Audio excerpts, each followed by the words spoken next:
at this time in our lives where we're like craving community, like we're craving to like feel like we belong. And I think that truly is like something you can find here. And I like didn't realize that this was even possible, like this kind of love, And so, I mean, yeah, like meeting you guys in freshman year and just a lot of like these amazing people that were like striving for holiness. It's like, wow, this is what I've been looking for. Like someone who's looking for me, like I want to look for them, like that is just something that, I just didn't even think was possible. And I'm just so thankful that I get to be.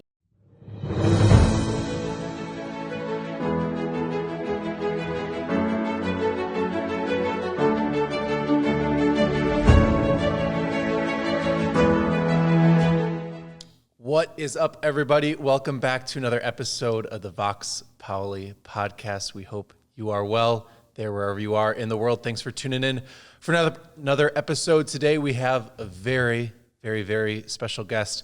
She was one of the first people I ever met when I was a freshman here at St. Paul's. She is now our service trips intern, and she is a great worker here in the vineyard over here at St. Paul's Catholic Student Center. Welcome, Greta Herbeck.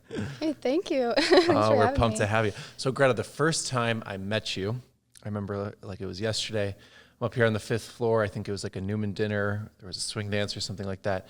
And you quickly, the conversation moved to your love of France. Yes. So tell the people a little bit about your love for France, how that got started. Totally. Yeah. So I think it was in 8th grade. I went on a trip with my dad to France because we have a family friend that lives kind of in like the Alps near Geneva, Switzerland. So we went on a trip there, and my dad's friend had a couple daughters, and just like spent the week kind of like touring around the city with them. And I just like fell in love with just like the culture, but just how beautiful the language is too. Like we'd wake up in the morning and we'd like go get a baguette and like have that for breakfast every day, and it was just like, and I was like very stereotypical, but it was just awesome.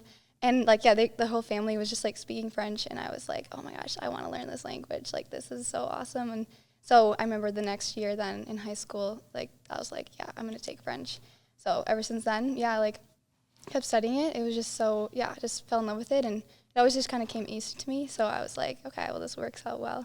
And then, decided to have it be one of my majors in college, and here I am. So, there you go. Yeah, whenever you're in a group chat with Greta, it'll show up, I don't even know any French, but instead of, Greta sent blah, blah, blah, like Greta François, my mama say, like the message, whatever that is in France. So it's funny. But I had the most stereotypical French experience. I was over there with some friends my freshman year of college, and we got a baguette. We got some French butter. We went over by the Eiffel Tower. Yep. Got the whole entire experience. It's a beautiful land. Yeah. But what do most people not understand about French culture? Maybe they get the French fries, they get the French kissing, they like the Eiffel Tower. Yeah. That's all I know really about the land. So tell the people a little bit more about the glories of France. Yeah. Well, I think honestly, one of the biggest things that I love about it is just how like kind of laid back the culture is. Like, I mean, people will kind of say like, oh yeah, like you go to Paris and people, will just kind of like yell at you if you don't speak French, or they'll be like really kind of mean to you. And that definitely is kind of a reality in some of the big cities. But like that people are just very like, laid back. I think they're just kind of just like, like a naturalness to their culture. Like they kind of want like their clothes are more like there's not brands, and they don't, buy stuff at like mainstream places.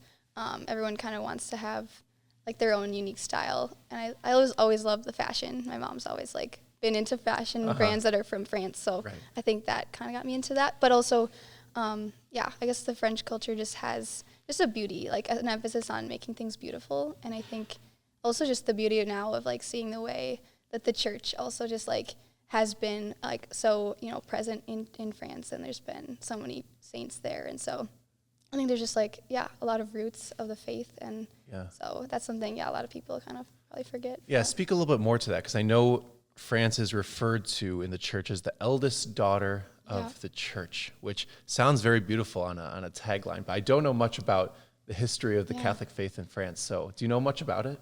Yeah, so definitely. I get to study a lot about that in some of my French classes. So it was great because I think, the language really started in this country or this kind of region called the Gaul area. So this French language really developed with time, and like it's really a blend of like Italian and Latin, and so those like Romance languages, right?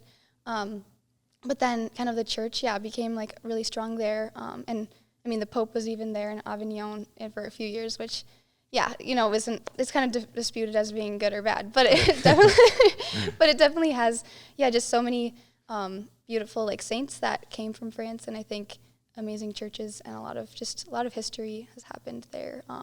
Saint Joan of Arc and many other even more modern saints, Right, like Saint Saint Therese of Therese, Lisieux, Saint Bernadette of Lourdes, Saint Louis the Ninth, maybe one Yeah. of those kings. I know. Yes, Saint Louis of France. Yeah, he was the correct. one that commissioned the Saint Chapelle project, which is the most beautiful stained glass. I remember just on the beginning of my journey towards knowing the faith their freshman year and looking at the incredible stained glass work, and it's really a portrayal of the entire story of salvation history that they do through the stained glass, and it's the most mesmerizing thing, just the glories of the light. Bishop Barron does a lot of great work on highlighting the beauty in the churches of France, going over to Notre Dame, and then the Basilica of the Sacré-Cœur.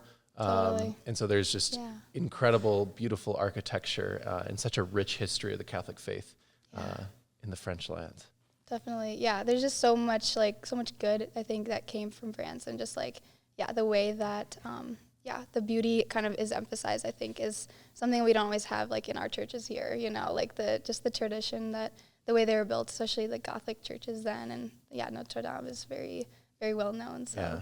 And we see it kind of in young people today. I think Saint Therese of Lisieux is she's on the Mount Rushmore, probably the most popular saints nowadays that people love to talk about. She's I recently found out she's a doctor of the church, which is interesting because you'd think, doctor, they have to be super intellectual. You have to write all of these, great treatises and, formation and the development of the Catholic doctrine. But she died, quite young when she was 24. Yeah. But she's a doctor of the church just because of her prolific writings, the story of a soul, and just all that she did to develop the act of simple love, right? The act of the little way, as she calls it. Yeah. Have you read much of Saint Therese? Yeah, I'm rereading The Story of a Soul right now, okay. because I loved that book a few years ago. Kind of freshman year, I kind of reread or got into reading it because my youth director in high school recommended it to me, and I was like, okay, I don't know who Saint Therese is, but I'll give it a shot. And she just has such a beautiful way of writing, and I mean, just her family and the story is just amazing to hear about her parents' love story, and just the way that they both kind of had desires for religious vocations, but then ultimately kind of were led back to each other, and then now had nine children, right. And just Saint Therese being the youngest, it's like just her daring confidence, and just like kind of, as she says, like the blind hope for heaven, and just the beauty of her like spirituality has always been something that I've like admired and just tried to aspire to. Right. Yeah. Her parents, Saint Zélie and Louis. Saint Zélie and Louis, they're both canonized, which I think is pretty awesome. And it just speaks to that, you don't need to be a priest, you don't need to be a religious sister, you can be a parent, have lots of kids. I know it's hard to get to this point, but I think her and her 4 sisters all went to the convent. Yes, together. And she had this great desire to be a religious sister, to the point where she sees this man who's a criminal, and he's going to be publicly executed, and she hears that he's not a believer in the faith. And so she sees this guy in the square, and he's being arrested by the police, and the police make this announcement that the next day he'll be beheaded in the public square. Yeah. And so she prays all night for his conversion and that he would come to Christ. And she prays so fervently. She goes back to the square the next day, and at the final moment before he's beheaded, he asks for a Catholic priest, kisses the crucifix, and before he goes. And so her act of faith there really led her to the great heights. That was the beginning of her story. And then eventually, just her writings. I don't know too much about her, but I've always been moved by that point. She's like, you can just be in utter prayer when you're doing the dishes, and it's all about the act of love you put into cleaning the fork. Oh my gosh, yeah. And just those little ordinary things of everyday life. If you just put great love into doing the things that God calls you to do, that's how you can become a saint. That's your path to sanctity. Yeah, totally. I know, just like the sweetness about that. It's so like childlike, and yeah, I think it's amazing to like just see into her mind. I think in those writings that she has. Yeah, and it was cool. One thing that even recently I was struck by was just like even as a kid, she would like play like pretending to like set up the altar for mass, like as if she was like the sacristan. And so it's like when we were as kids, kind of playing, you know, pretending we're like playing house or something. It's like she's preparing for the mass, or even like with her cousin, she would pretend they were hermits in the mountains and just like praying for people of the world.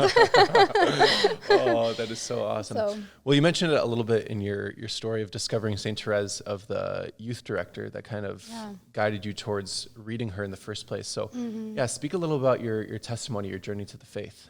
Yeah, so my dad is Catholic and my mom's Lutheran, so kind of, early on, my dad started taking me to Catholic church when my grandma died around, I think, 5th or 6th grade.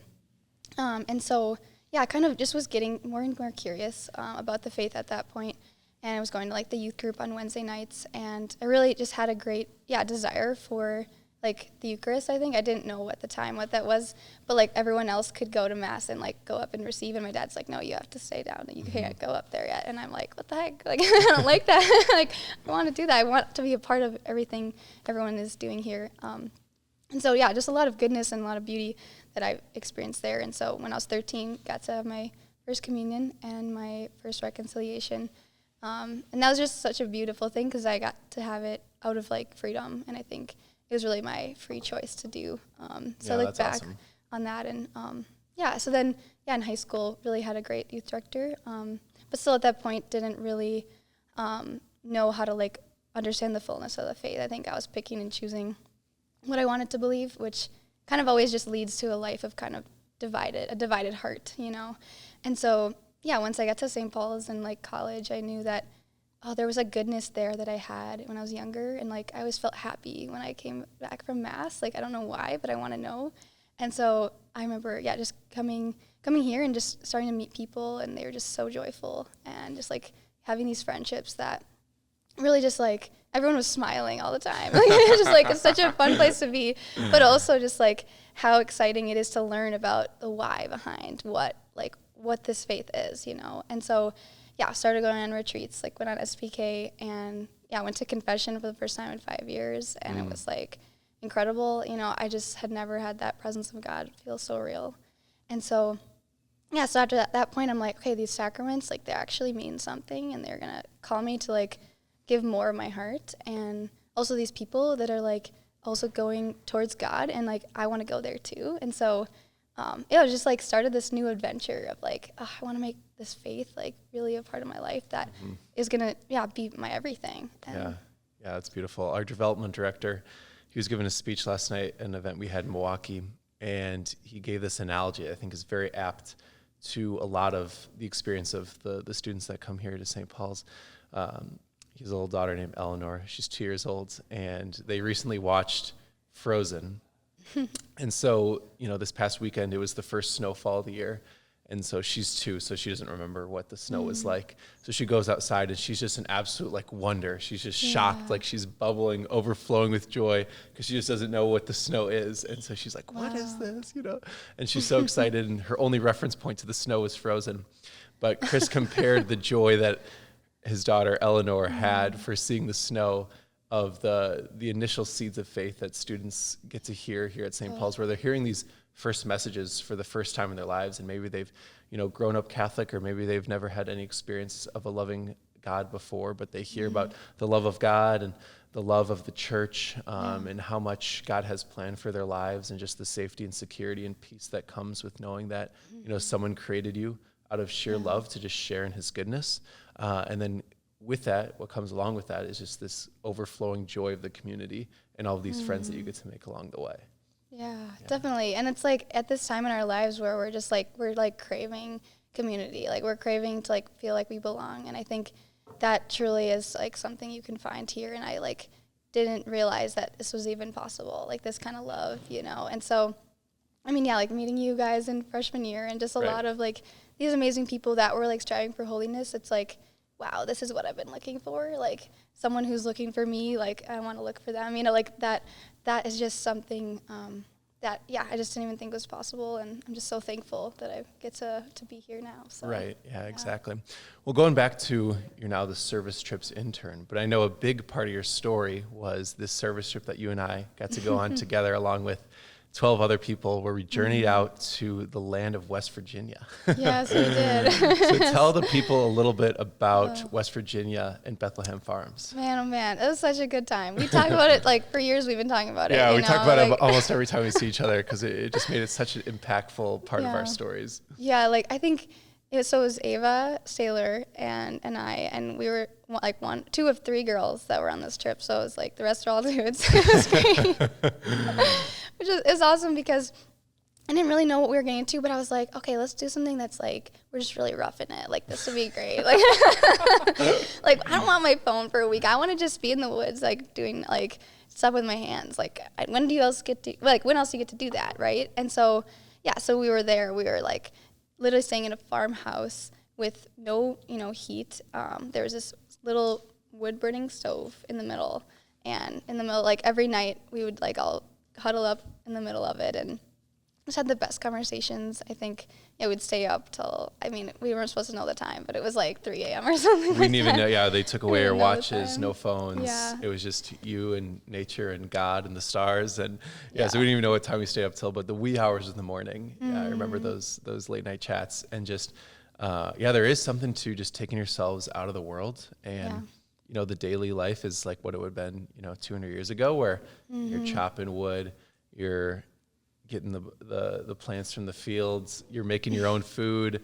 One of the chores is baking bread. That was someone so was in good. charge of making all of the meals, and then the other groups would go out, and we were building houses and doing other projects around the community to help some poor Appalachians in that area.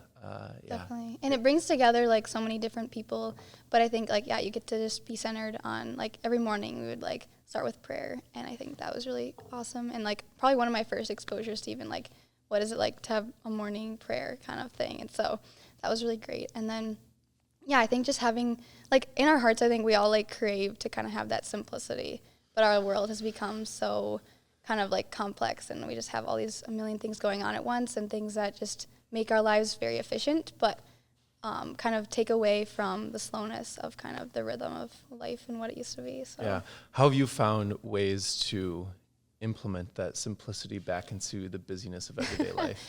Ooh, that's this is one little thing that I would do is like at night especially, and I honestly haven't done it in a while, but I used to in college just like have a candle in my bathroom or in my room at night, but while I'm getting ready for bed. So it would just be kind of like candlelight instead of with all the lights on, Sure. And so that's a really like nice way to kind of calm down for the day. And I think just implementing those things that you do as a child, like literally go back to your childhood. What did you do then? And start doing some of those things now. So I remember Greg and I used to like wrestle in the backyard of the rectory or things like that, or just go and playing games. Like I used to play pretend sports all the time. So you pretend like you're a sports player and like another guy. And I remember me and my Bible study one time, we were outside and we were like pretending to be these great players from our childhood and just like going throughout the streets. And it seems a little bit silly and childish, but that's really what like it is to be a Christian, is just be childlike in front of God, and that's so important for people nowadays. Is I think we just take ourselves way too seriously. Yeah, we do. I know. And that's one thing that like this team has helped me this year, is just like to hopefully take life a little less seriously, because I know I can be serious sometimes. Yeah, talk about that a little bit. What's the team like atmosphere this year as an intern? This is the first year that we've ever had 16 interns. There's just been so much growth in the ministry, and praise God for it. But then come along with that, we just need more people to minister. And so we have all of these interns that come and serve for a year, and you're one of 16. So what's that kind of been like this year? I think it's been a really great opportunity for me to kind of recognize like everybody has like their unique talents, and we're all kind of called to like live those out in certain ways. And like, we're all members of this body of Christ. And so how do we like help each other do that well? And that's okay that like my strengths are different than someone else's, and just like a reminder again and again that like, it's okay that I'm maybe like in some ways more soft-spoken than other people who are like able to kind of command the room and do things more like, yeah, in a louder way, but that's okay because I know that I think, yeah, like with my one-on-one discipleships and my Bible studies, it's like that's when I feel like I really flourish and I love that time. And so, yeah, just getting to work with different personalities has been a good way to challenge myself, I think, and to grow and just kind of, yeah, how do I serve the Lord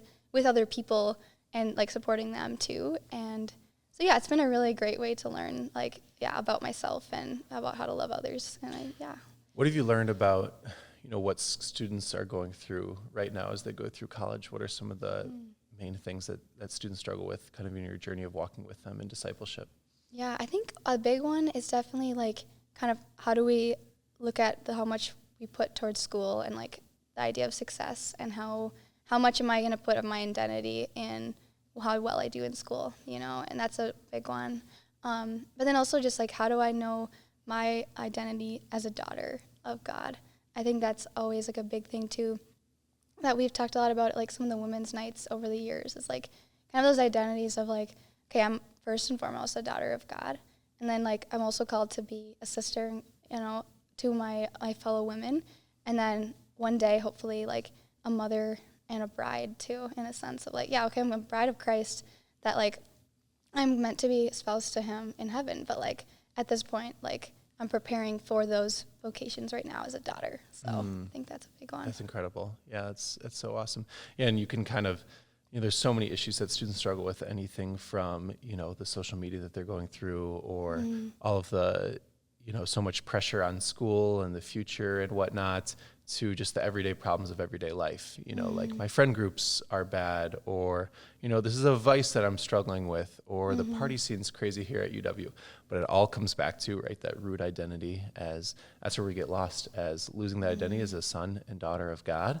And that's what we all just must come back to. And it looks different in every space. And I like what you mentioned about, the internship or working with other different people, learning to deal with other personalities. That is a fun part of life, is getting to deal with different people in different aspects of the ministry. And it's like, it's okay that other people don't do something the way I want to. I think like any one of us are like going to have instances where like, dang, like I would have done it this way, but like, okay, I got to work through that. Yeah, it's a real family. It's a familial atmosphere, is the internship and working here at St. Paul's. Going on a little bit more in your story. So obviously you kind of meet all of these friends and you go on these service trips, you go on these retreats here at St. Paul's. What was the process kind of like that throughout the rest of college?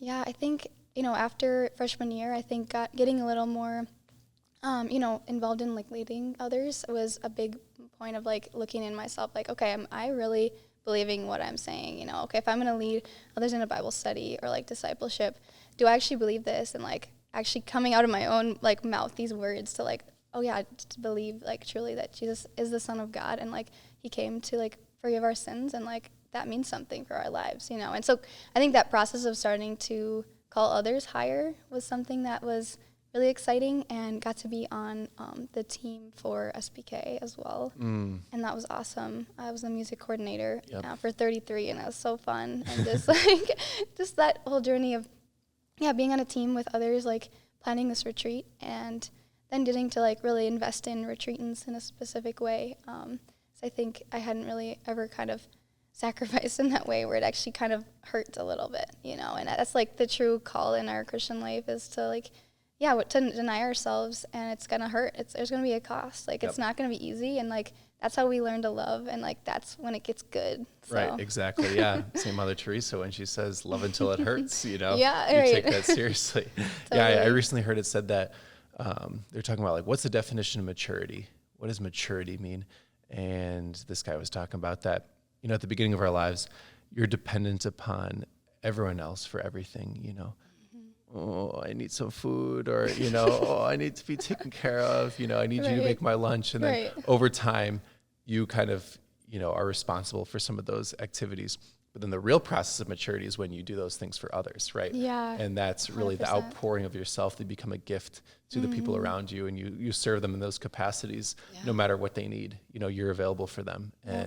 And my SBK, I know one of the prayers was St. Francis Xavier, that you would serve not counting the cost. Definitely. Yeah, and not counting the cost of like, well, I did this for this person, and so they should do it in return. And no, that's not the Christian mindset is completely antithetical to what the world says. It's not a, give take relationship. It's 100% giving, but then also, recognizing that we're impoverished and that we need others to pour into ourselves as well. So it's 100%, giving, then also having the humility to. Sometimes it's more blessed to receive than to give. The same mind. Yeah, and I think you have to like open up your heart to like sometimes receive when you're like, I think even when we're like receive some sort of help from somebody, it's like I am always kind of inclined to be like, okay, don't worry, I'll like help you with something, or I'll give you a coffee for this. It's like, no, like it's okay, like this person wanted to help me, like I can receive that and just be like so grateful and like thank you, and so getting to like change your mindset is a hard thing to do. But. What were some of the most practical things that you did on a day-to-day basis to start developing that relationship with Christ? Yeah, I think day-to-day, starting to pray every day was like probably the most like clear thing that changed my heart, because like I didn't really know how to pray other than like praying it before meals and kind of like praying for like the people in my family. I kind of had done that growing up with my dad, and I'm very grateful we kind of did that every day. But coming into college and like seeing other people, especially at morning prayer, like in adoration, to come and like seek a relationship with Jesus personally, I like make him a friend and just really have this heart to heart. I've always kind of like wanted to be someone who has those like deeper conversations. Like I love getting to have heart to hearts with friends. I think that's like one of the joys of life, and just getting to like share yourself with them. But it's like, oh my gosh, there's this God who loves you so much that he wants to like your whole heart too, and like he's gonna love you and know you way better than anyone else could, and so I think that's just been this like beautiful journey of like coming to know Jesus so much better through like a daily prayer life. And so I think that's the biggest thing, but also the rosary too has been a beautiful thing that I've a devotion that I've come to like appreciate more and more with time, and just to see the way that like I think Mary has such a hand in like protecting me and guiding me to like just do God's will and be more inclined to like, choose the Lord. So the rosary is a beautiful, beautiful prayer, but it's so difficult at the same time, right? It's monotonous, it's boring. It's the same thing day in, day out, week after week. Yep. What are some ways that you've grown in your relationship with Mary and grown in that Marian devotion specifically through the rosary? I think, so I got a rosary for the first time, like when I had my confirmation in high school, and I was kind of like, okay, I don't know what to do with this. I'd never prayed the rosary, like, I don't know what I'll do. But then I think, I taught myself basically with the little prayer card. And so I kind of, it was very much on my own, but I think getting to see the way other people love Mary so much has like really inspired me. And I think just to like read more and more about her life. And I just love like really entering into the mysteries, but specifically the fruits of each mystery, because it really helps you to just like know exactly what was Mary feeling in that moment. So it's like the Annunciation. Oh my gosh. So what was she like, this trust and this faith in God? Like, how can I have that trust and be like sitting there before the Lord, having that kind of trust in him, And so it's like putting myself in her shoes. Has really helped, I think, to make it real. Yeah. And you can kind of pray on those own fruits and how they, go into your life. So with like trust, like, okay, well, where in my life am I not trusting in God? Mary, how can you help me in this way to trust more in God like you did? I remember, this is a funny story. The first time I actually heard about the fruits of the rosary was, I was a sophomore. We went up to the Berkey. The Berkey race where Allison was racing the Berkey. And we go up there and we're just cheering her on. We're staying in her grandpa's home. Where is that again? In Hayward, yes. Wisconsin, right? Way up north. And we were praying the rosary the night before. And, I think a couple of others led the first 2 decades, and then it was you. And you said the fruit of the mystery. And then we chatted about it after. I was like, what is that? Like, I've never heard of that before. Oh, yeah, that's right. So that's a funny memory. But you've done a lot of traveling around the world, right? You haven't just gone to northern Wisconsin. You haven't just gone to Minnesota. You haven't even just gone to France. You've kind of been all over the world. So tell the people about your worldwide journeys. Ooh, yeah, that's one of my favorite topics. I think, man, where do I even start on that one? I think I've always just loved traveling. My dad is definitely a big world traveler. Like, he lived in Australia for work. He lived in the East Coast. And so he's always kind of inspired that desire for me to, like, really go into another culture and just, like, immerse myself in it. And so I always had kind of that wonder when I go to a new place. So yeah, like growing up, would go to Europe, but like to see friends, and then also have some family in Sweden. So I'd go there with my dad. And then I think, especially in like high school too, I went on a service trip, or not a service trip. It was like a AP Euro trip. And so we went to Ireland and England for like kind of learning about the history and like some of the things we had learned about in the class. And so that was really, really awesome. And just getting to go with your classmates and study and like, yeah, seeing the stuff you studied and be like, oh my gosh, this is real. And learning about the potato famine and whatever. Oh, wow, this is cool. But then, yeah, I think especially when it really became just so exciting was in college with like going to Rome for the pilgrimage. Because freshman year, that was still kind of a really new, exciting thing to like learn about the faith more deeply. But then, oh my gosh, see these like places where like the saints actually walked, and like where like people were martyred for the faith, and the relics of the true cross and the nails. Like, oh my gosh, that's real and it's right in front of me. That's crazy. And I get to come to this place totally different than my home, and and just to see that is such a gift. And honestly, I just feel so blessed to have had that opportunity. And then I think another one that stands out is like going to World Youth Day in Portugal. So that was amazing, with 1 million people in this place, with the Pope saying mass for all of us. I mean, like, when else do you get that opportunity? Yeah. And so it shows, oh my gosh, it just shows the universality of the church, and just how many people like love the Lord. And it's not just in Wisconsin, it's not just in my backyard, but like across the world, people like want to know Jesus, and so that it shows just how full and true that this faith is, but then how universal it is. It's for all nations, right? It's not just for my neighborhood. And so it's for everybody. And that was really beautiful. And then, I think also then this summer I got the gift of going to Europe again with my good friend Allison Oman.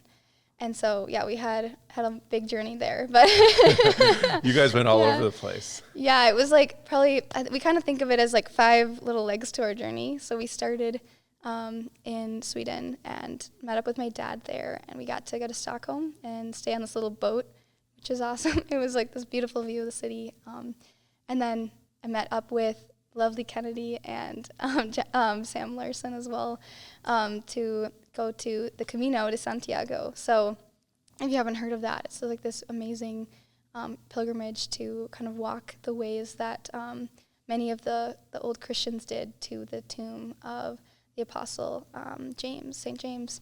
And so, we got to walk 8 days with that together, and it was just beautiful I don't know very much Spanish, but like luckily they did, so we got to. There you go, French doesn't fly in Spain. That's right, Did meet some people from France along the way, but otherwise, I need to learn Spanish to go back, but so that was great. Funny. And then, tell me about the Camino a little bit more. I've never been, I don't know much about it, so educate me. Totally, yeah.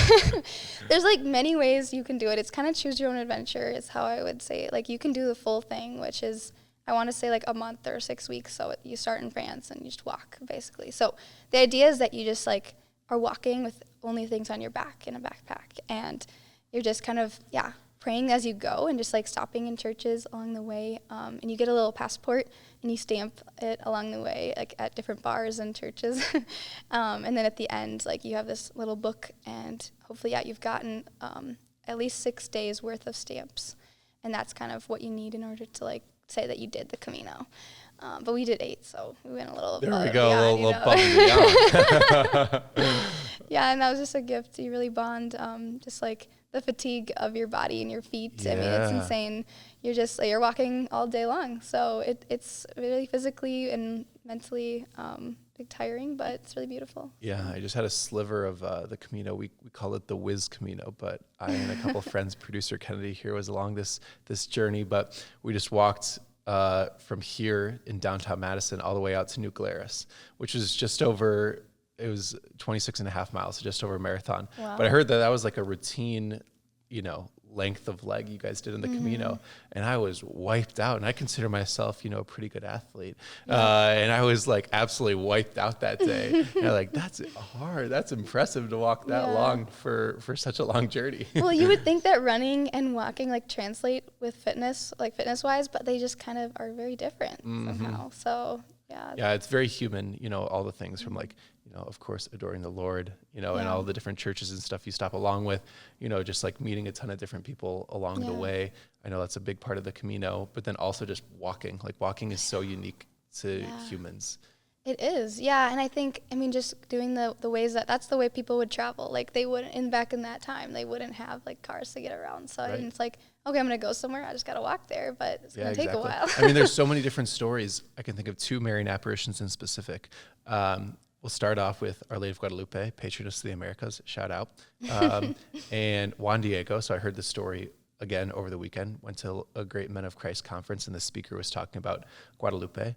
But, where Juan Diego at the hill of Tepeyac, he was walking like 9 miles to get to Mass. We don't do that anymore. If I have like a half a mile drive to get to Mass, I'm driving, Right. I'm not walking. And then secondly, in our home state of Wisconsin, Our Lady of Champion, Adele Bryce was also walking throughout the woods. And so I think there is something. And I think we need to do more of it as humans is walk.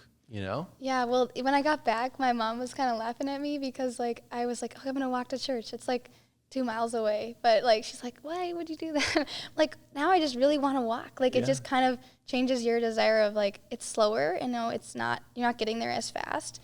But I think that we are meant to move our bodies more than just, an hour workout. Even that's not quite enough, I think. So. Yeah, exactly. I do think that's a European thing that we should take is the walk post meals, the 10 to 15 minute walk post meals.